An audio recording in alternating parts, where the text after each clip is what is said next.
How bad are Manchester United actually? Manchester United is a mess, from beating last season's champions to losing 4-0 against Crystal Palace. The aura of Manchester United is long gone. A club built on glory is now drowning in confusion, mediocrity and endless rebuilds. Another season gone, another promise broken. How low has Man United actually sunk? In this video, we're digging deep into the wreckage. What exactly went wrong under Erik Ten Hag? How much damage has been done to the squad? Can Ruben Amorim really be the man to fix it all?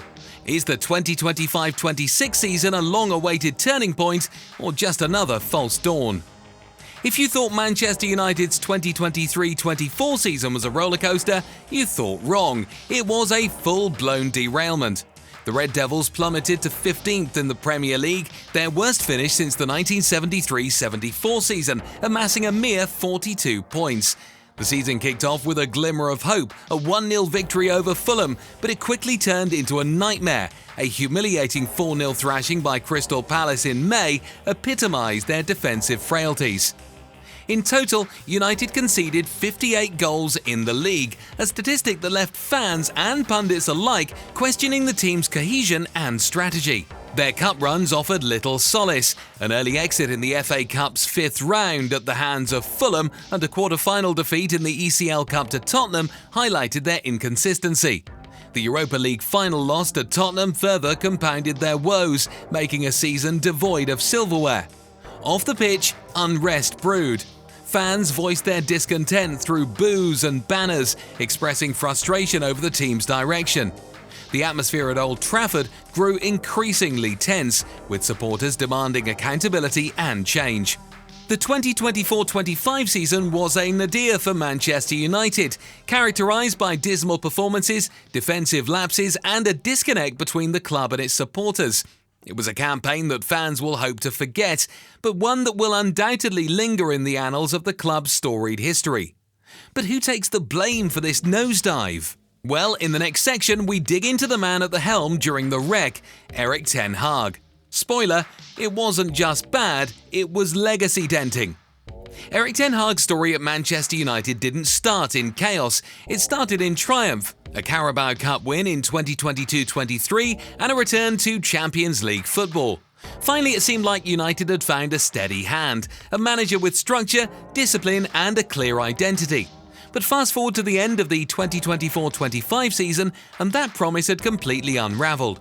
What began as hope ended in hopelessness.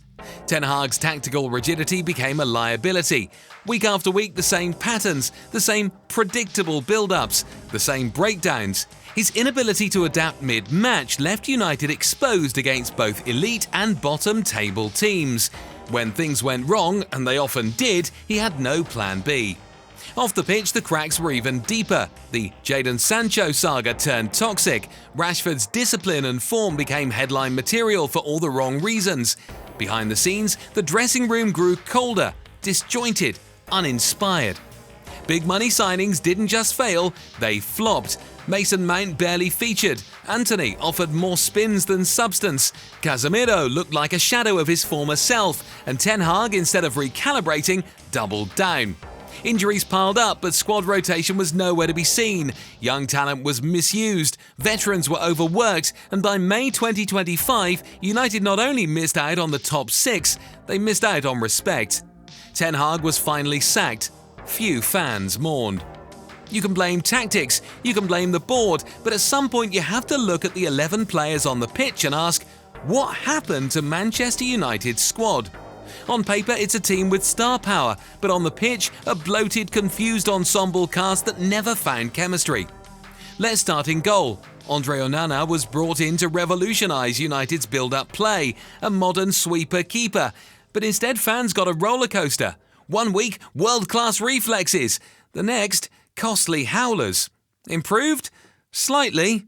Reliable? Not quite. In defence, the situation was just as shaky. Lisandro Martinez spent most of the season injured.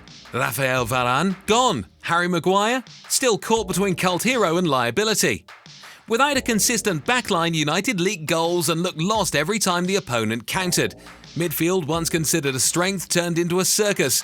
Bruno Fernandes did the work of 3 men. Again, Casemiro, legs gone. Mason Mount, barely seen. It was a midfield that couldn't press, couldn't pass, and definitely couldn't protect. Up front, Marcus Rashford's form evaporated. Rasmus Højlund showed flashes but lacked consistency. Goals were hard to come by, identity even harder. And yet, amid the rubble, 2 gems shone. Kobbie Mainoo, a teenage maestro with ice in his veins. Alejandro Garnacho, fearless, explosive, undaunted.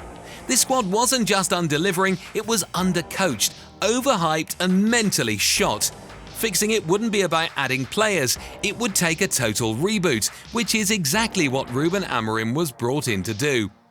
After years of reactive football, managerial mismatches and tactical roulette, United's appointment of Ruben Amorim sent a clear message. We're finally picking a direction. The former Sporting CP boss is no ordinary manager. At just 40, he's already earned a reputation as one of Europe's brightest minds. His signature 3-4-3 system turned Sporting into a machine, defensively solid, tactically fluid, and daring in attack. His teams pressed with precision and used wing-backs like flamethrowers, stretching, overlapping, and creating chaos. What United fans noticed almost immediately was something they hadn't seen in years: structure. The build-up play had patterns, transitions made sense, possession had purpose. Amorim's fingerprints were already visible even in pre-season. More importantly, he's a manager who develops talent, not buries it. Alejandro Garnacho was a perfect fit for the left-sided role in a 3-4-3. Kobbie Mainoo, destined to anchor the midfield with intelligence beyond his years. Diogo Dalot became reborn as an attacking wing-back. But Amorim isn't just here to polish gems, he's expected to clean house. The initial transfer window hinted at a ruthless clear-out, underperformers out, a new midfield general in, and youth given space to breathe. Fans understandably are cautiously optimistic. They've seen fresh starts turn sour before. They want to believe Amorim is different, that this time the project will be given time and direction. However, some people claim that they'd seen little progress since Amorim took over the job at United. They even claimed that Ten Hag was a better coach and only needed time to improve. But what is the truth? Who is better? Let's compare both coaches to see which one is better. Ruben Amorim's arrival at Manchester United signalled not just a change in leadership, but a complete tactical revolution. Departing from Erik Ten Hag's rigid 4-2-3-1 setup, Amorim introduced a dynamic 3-4-3 formation, emphasising fluidity, vertical progression and disciplined pressing. Under Amorim, the team's structure became more cohesive. The 3-4-3 system allowed for better control in possession and more effective transitions. Wingbacks played a crucial role, providing width and creating numerical superiority in wide areas. This approach aimed to address United's previous vulnerabilities, particularly their tendency to concede goals and lack of attacking cohesion. In contrast, Ten Hag's tenure was marked by a lack of tactical clarity. His reliance on a fixed formation often led to predictability, and the team struggled to adapt to different in-game scenarios. Amorim's flexible approach with players interchanging positions and a focus on exploiting half spaces brought a fresh dynamism to United's play. The adaptation to Amorim's system wasn't without challenges. Players had to adjust to new roles and responsibilities, and the learning curve was steep. However, early signs indicated a positive shift. The team displayed improved defensive solidity and a more coherent attacking strategy. Key players like Garnacho and Mainoo thrived, showcasing the potential of Amorim's philosophy. While it's still early days, Amorim's tactical overhaul offers a promising foundation. The emphasis on structure, adaptability and youth development aligns with United's long-term vision. The question remains, can this new approach withstand the rigours of the Premier League and restore Manchester United to its former glory? The reason is that Manchester United's decline isn't solely due to tactical missteps or managerial changes. It's deeply rooted in a fractured club identity and a pervasive mentality crisis. Since Sir Alex Ferguson's departure in 2013, the club has grappled with a lack of cohesive leadership and a clear vision, leading to a succession of managerial appointments and inconsistent performances. The post-Ferguson era has seen a disconnect between ownership, management and the team, contributing to mistrust and inconsistent performances. This disunity is manifested in a dressing room culture where entitlement and apathy have taken root, undermining the club's once renowned fighting spirit. Ruben Amorim's challenge extends beyond implementing a new tactical system. He must also address the deep-seated cultural issues within the squad. Players like Bruno Fernandes have shown leadership qualities, but questions remain about the overall mentality of the team and their capacity to embrace a new, disciplined culture. Ineos under Sir Jim Ratcliffe recognises the need for a cultural overhaul. Ratcliffe has emphasised the importance of instilling a high-performance culture, aiming to align the club's operations with its storied history and ambitions. This includes restructuring the club's management and operational strategies to foster a more competitive and unified environment. The path to restoring Manchester United's former glory is fraught with challenges, but with a concerted effort to rebuild the club's ethos and instill a winning mentality, there's potential to awaken the sleeping giant. The upcoming season will be a litmus test for these transformative effects. So what's my final verdict? Well, Manchester United's 2024-25 season was one of the lowest in the club's illustrious history, finishing 15th in the Premier League, their lowest position since 1973-74. The team was tactically disjointed, structurally fragile, and mentally brittle. They conceded 54 goals and only scored 44, reflecting a negative goal difference that underscored their struggles on both ends of the pitch. Their FA Cup defence ended in the 5th round with a penalty shootout to Fulham, and they suffered a 1-0 defeat to Tottenham Hotspur in the UEFA Europa League final, missing out on European football for the 2025-26 season. Yet amidst the gloom, there's a glimmer of hope. The appointment of Ruben Amorim as head coach introduced a fresh tactical perspective, emphasising a 3-4-3 formation, structured build-up play, and youth development.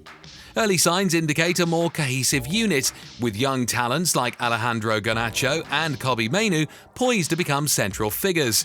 The potential signing of Matheus Cunha suggests a strategic approach to bolstering the squad. However, the path to resurgence is fraught with challenges. The club's culture needs a significant overhaul, requiring buy-in from senior players and a commitment to Amorim's philosophy. The partial ownership by Ineos under Sir Jim Ratcliffe raises questions about the direction and decisiveness of the club's leadership. So, how bad are Manchester United really? The 2024-25 season was undeniably disastrous, but with the right leadership and cultural shift, a revival is possible. The upcoming season will be pivotal in determining whether this is the beginning of a renaissance or another chapter in the club's decline. Let me know in the comments, can Ruben Amorim fix this mess, or are United cursed until the Glazers are fully gone? If you enjoyed our deep dive into Manchester United, then hit the like button and subscribe to this channel for more videos like this. Thanks for watching, and see you in the next episode.